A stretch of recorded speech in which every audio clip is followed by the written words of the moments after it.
HK Barad cooking ચેનલમાંથી બોલું છું। આજની મારી રેસીપી છે બટાકાની વેફર। 5 બટાકા છે, તે સફેદ જ બટાકા છે, લાલ બટાકા મેં હું એ લીધા નથી। લાલ બટાકામાં સ્ટાર્ચનું પ્રમાણ થોડું વધારે હોય છે, તેથી સફેદ બટાકાનો હું ઉપયોગ કરું છું।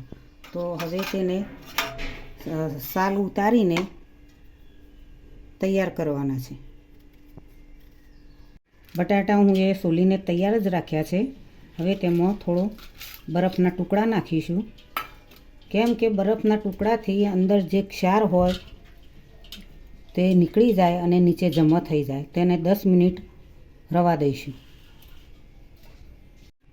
10 મિનિટ થઈ ગઈ છે। હવે બટાટા લઈને વેફર તૈયાર કરવાની।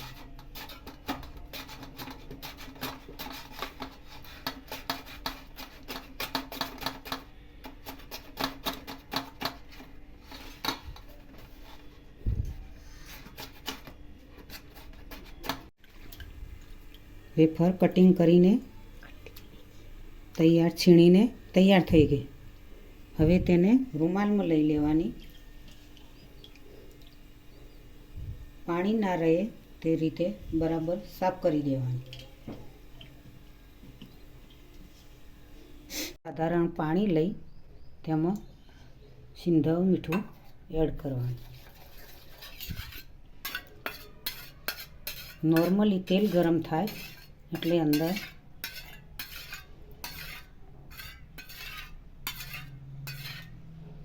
રેડવાનું।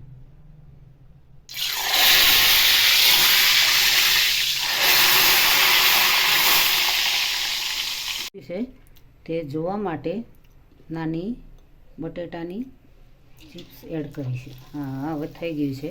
તો તેમાં વેફર નાખીશું। કોરી થઈ ગઈ વેફર રૂમાલની અંદર થોડી એડ કરીને નાખીએ।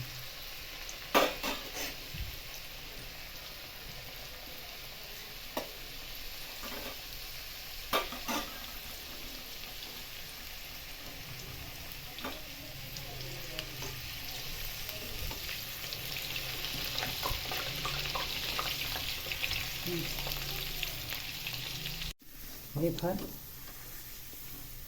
તૈયાર થઈ છે, તો હવે પ્લેટમાં એડ કરીશું। જુઓ મિત્રો, મીઠું એક વખત આપણે એડ કર્યું, હવે ફરી વાર એડ કરવાની જરૂર નથી। તો વધારે મીઠું એડ કરવાથી ખારાશ પકડી જાય, એટલે એટલું ચાલે। જુઓ મિત્રો, આજની રેસીપી મારી તૈયાર થઈ ગઈ છે બટાટાની વેફર। તે પણ કોઈ પાણી ઉકાળ્યા વગર કે બાફ્યા વગર સાદી શોર્ટ પદ્ધતિથી વેફર હું એ બનાવી છે, ને કોઈ ખાસ લાંબો ટાઈમ પણ ના બગડે, થોડા સમયમાં જલ્દી તૈયાર થઈ જાય એવી શોર્ટ પદ્ધતિથી આ વેફર બનાવી છે। તો મિત્રો, એમાં હું એ તેલની અંદર સિંધવ મીઠું એડ કર્યું છે અને તે એડ કરીને બનાવી છે, તેથી ઉપર મીઠું તમારે વધારે જોઈતું હોય તો જ નાખવાની જરૂર પડે, હું એ નાખ્યું નથી।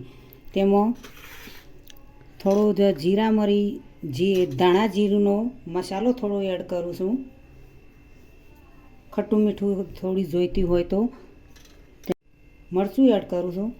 તો તમે જોઈ શકો છો આ રીતે વેફર તૈયાર થઈ ગઈ છે। તેમાં સરસ પણ બની છે, તો તમે ઘરે પણ બનાવી શકો છો મિત્રો। તો આ રેસીપી જોઈને મને લાઈક કરજો, શેર કરજો।